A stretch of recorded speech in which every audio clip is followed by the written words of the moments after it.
Kansara DTV news ગુજરાતીમાં આપનું સ્વાગત છે। નજર કરીએ આજના મુખ્ય સમાચારો। વાલિયા પંથકમાં વરસેલ ભારે વરસાદને પગલે સિલોડી ગામ બેટમાં ફેરવાતા લોકોના ઘરોમાં પાણી ભરાઈ ગયા હતા। તંત્ર દોડી આવી 50 જેટલા લોકોને સ્થળાંતર કરવાની ફરજ પડી હતી।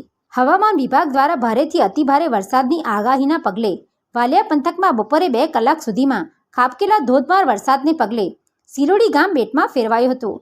ગામમાંથી પસાર થતા કોતરના પાણી 10 થી વધુ ઘરોમાં ઘૂસી જતા ગ્રામજનોમાં નાસભાગ મચી હતી।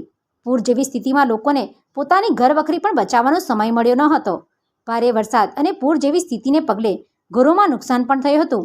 જ્યારે એક મકાનમાં ભૂવો પડી ગયો હતો તો સ્કૂલ ફળિયામાં 2 મકાનની દિવાલો પડતા 7 લોકોનો આબાદ બચાવ થયો હતો।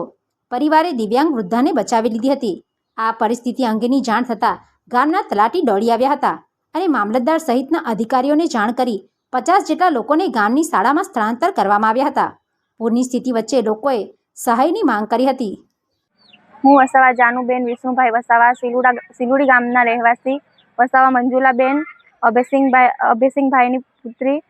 અમારા ઘરમાં વરસાદ પડતા આટલું બધું પાણી વધારે ભરાઈ જતા અમે પાણી કાઢતા સામાન અડધો આમ મૂકે કે તેમ મૂકે એમ સમજ ના પડતા પાણી કાઢવા જતા અડધી દિવાલ તૂટી પડતા દાદીને બચાવીએ કે પછી અમે સામાન આમ તેમ લઈ જઈએ ખબર ના પડતા આટલું બધું નુકસાન થયું। તો અમે એટલી આશા રાખીએ કે અમારું ઘર બની જાય અને અમને સરકાર તરફથી સહાય મળે।